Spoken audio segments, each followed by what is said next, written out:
of a bitch! I am pregnant and it's all your fault!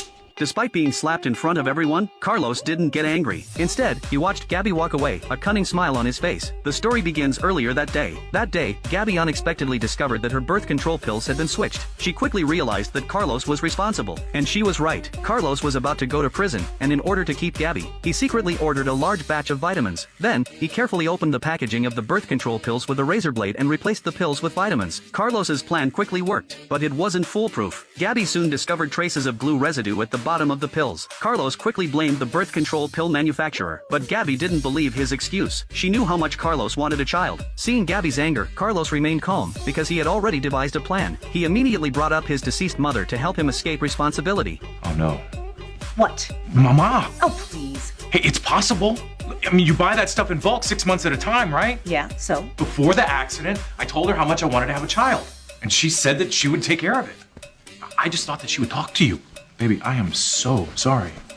Since Gabby had no other evidence, she reluctantly chose to believe him for the time being. As Gabby's emotions gradually calmed down, Carlos finally breathed a sigh of relief. But before he could completely relax, Gabby suddenly got up and left. Where are you going? I feel a wave of morning sickness coming on. And I want to be standing on your mother's grave when it hits. Although Gabby's words were hurtful, Carlos was glad that he had successfully fooled her. But what he didn't know was that after leaving home, Gabby secretly met her lover John in the park. It turned out that Gabby wasn't sure who the father of the child was, so she decided to confess everything to John. I'm pregnant and it might be yours. John was startled by this sudden confession. He didn't know how to be a father. He vented all his frustration on the grass. He began to worry about what would happen if their affair was exposed. Fortunately, Gabby was calm and rational. She comforted John, saying that as long as they both insisted that Carlos was the father of the child, everything would be alright. Then she told John to keep the secret no matter what. John finally calmed down. Just when Gabby thought everything was settled, she returned home and made a new discovery. She found a letter showing that someone had ordered a year's supply of birth control pills, and the order was placed during the time her mother-in-law was in a coma. At that moment, Gabby realized she had been deceived. This discovery exposed Carlos's lies. So, Gabby immediately started packing her bags, preparing to leave. What's going on? I just want to say goodbye because I'm leaving you. What? See, our health insurance sent us a letter because someone ordered a year's worth of my birth control pills.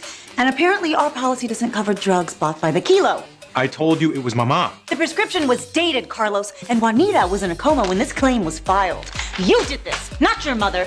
Please be man enough to own up to it. She would have been. Seeing his lies exposed, Carlos quickly chased after her, trying to stop her from leaving. However, since Gabby was pregnant, Carlos didn't dare to use force against her. He helplessly begged her to give him another chance, but Gabby ignored him and got into the car, ready to leave. Carlos thought he could use the child to keep her, but Gabby's next words completely stunned him.